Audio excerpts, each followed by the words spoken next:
大家好，我係陳尚希醫生皮膚專科，今日又同大家睇一個皮膚個案。呢個病人係一位女士嚟嘅，年紀大概40歲度，喺佢頸後面生咗一個腫瘤。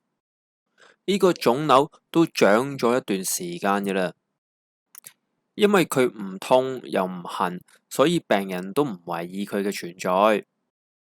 但係近排腫瘤生長嘅速度越嚟越大，病人開始覺得佢有啲唔妥，所以就想睇皮膚專科醫生解決咗佢。同佢做個檢查，發現佢頸後面生咗一個好似雞蛋黃咁大嘅腫瘤，撳落去唔痛嘅，皮膚表面亦都冇發炎嘅跡象，即係冇紅腫痛熱。檢查完之後得出嚟嘅結論就係呢個腫瘤最大嘅可能性就係一個粉瘤。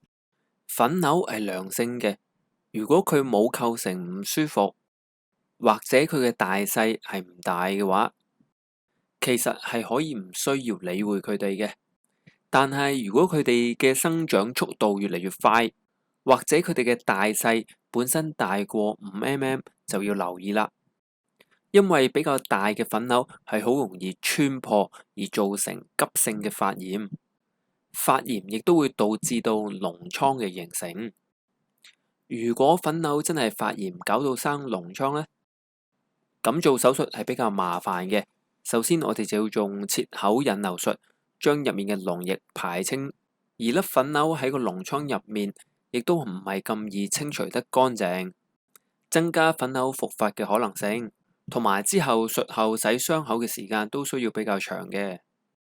咁所以如果一旦患上咗比較大嘅粉瘤，就唔好等個粉瘤穿咗變咗膿瘡先去睇醫生啦。就好似今次呢個病人咁，粉瘤係未穿，亦都冇發炎嘅。粉瘤冇發炎同皮膚冇黏連，咁就可以用微創嘅方法，用過一個比較細嘅切口嚟到去清除粒粉瘤。我哋喺皮膚上面開咗一個切口之後，就要尋找囊袋嘅位置，因為我哋清除粉瘤最主要嘅目的就係要將粉瘤嘅囊皮，即係個袋嗰陣皮完全清除。因為就係其實嗰陣皮不斷製造啲角蛋白，形成粉瘤嘅生長。如果嗰陣皮唔清除乾淨，就會有復發嘅可能噶啦。其實嗰陣所謂嘅皮係好薄嘅。我會形容佢差唔多就等於一張保鮮紙咁薄，咁所以要將呢個咁薄嘅囊皮從皮膚度分解出嚟，係需要花相當嘅時間。嗱，而家呢一刻嘅畫面，我明白觀眾嘅感受嘅，冇錯，我係認同係好核突。你哋係咪想講佢哋好似啲便便呢？同便便一樣，呢啲角蛋白亦都有濃烈嘅臭味。其實唔單止我哋條腸會有垃圾，我哋皮膚都可以有垃圾嘅。粉瘤入面嘅角蛋白亦都可以視之為皮膚嘅垃圾，咁所以就要用手術嘅方法嚟到去清除佢。有啲人就問啦，做醫生成日都需要對住啲核突嘢，又要見血啊，又要見啲一嚿嚿嘅嘢啊，又臭啊，咁就真係唔係要唔怕核突先至可以做醫生呢？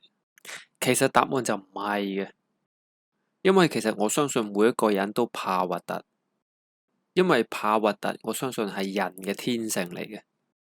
我哋如果天生怕核突，就唔會搞一嚿充滿細菌嘅糞便，咁樣就可以避免生病。我哋天生怕血，見到血會驚，咁樣我哋就會識得保護自己，免受傷害，避免自己流血。咁所以我相信怕核突呢樣嘢呢，就係天生嘅，而絕大部分人都會擁有呢個感覺。咁但係我哋亦都可以透過意志力嚟到克服佢嘅。我哋只要本着一個想幫人嘅心啊，堅持住，唔好放棄。咁樣通過一次又一次嘅反覆練習，最終都可以適應同埋克服呢個核突嘅感覺。好啦，睇翻個手術先。粉瘤入面嘅角蛋白差唔多排清啦，跟住落嚟，我哋就要將粉瘤好薄嗰陣狼皮清除出嚟，要好小心咁樣逐啲拆解。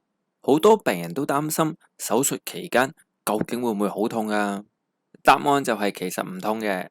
我哋用局部麻醉嘅方法，即係打麻醉針。麻醉嘅過程，病人係清醒嘅。病人知道醫生喺佢頸後面做緊嘢，但係唔感到痛楚。咁當然，醫生喺手術期間時刻都要觀察住病人，睇下手術途中有冇痛楚。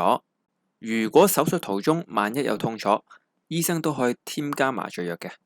現代嘅局部麻醉藥咁先進，病人係唔需要挨住痛嚟到做手術嘅。咁亦都有病人關心啦，手術之後會唔會好痛㗎？其實每次做完手術復診嗰陣時，我都會關心病人，問下佢術後痛唔痛。病人絕大部分嘅答覆都係話唔痛嘅。就算真係有痛，最多都係需要食1次止痛藥。佢哋都話想像以為手術之後會好痛，但係實際上都唔係咁犀利。又睇翻個手術先，呢個階段我哋已經將個囊袋拎咗出嚟啦。今次我哋攤開咗個囊袋嚟睇，佢有啲似一個胎盤啊。好啦，我哋又要檢查清楚，睇下入面仲有冇粉瘤嘅殘留，跟住就可以聯翻針啦。